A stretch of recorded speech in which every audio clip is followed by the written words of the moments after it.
E aí, família, primeiramente um forte abraço, chega um amasso pra todos, eu dizendo que seja um bom dia, uma boa tarde, uma boa noite pra todos que vêm me ouvir.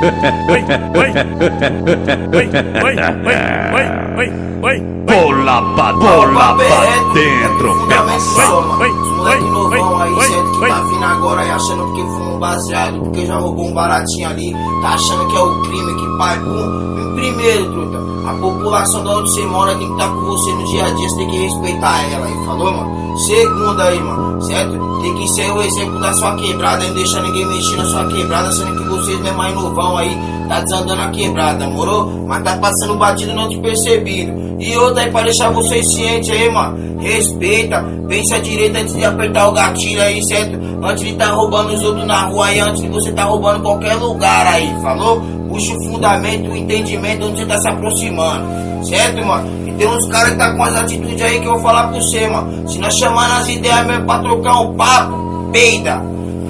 Tem vários aí que falam que é bandidão, que pai, pô, só porque tá com roupa de marca, tá bebendo no final de semana, ou pega uma menininha ali, tá com uma motinha, parceiro, com não é moto, não é bem material não, viu? Vai trocar umas ideias e saber chegar e saber sair em qualquer lugar. Então pra vocês terem um entendimento de onde que nós tá chegando aí, falou, mano? É esses moleque demais aí, mano, que tá achando que pai, pô, só porque bebe um uísque, controla o volante, certo? Pra você não tirar a vida de um demais e perder a sua lá na frente, morou, mano? E mais uma aí, ó, respeitar a mulher dos outros, procurar saber se a mina é solteira, certo? E mulher também, viu, mano? Tem umas aí que tem que se pôr no lugar, deixando ciente, hein? Reflete lá até 2017, que tá na voz é nós.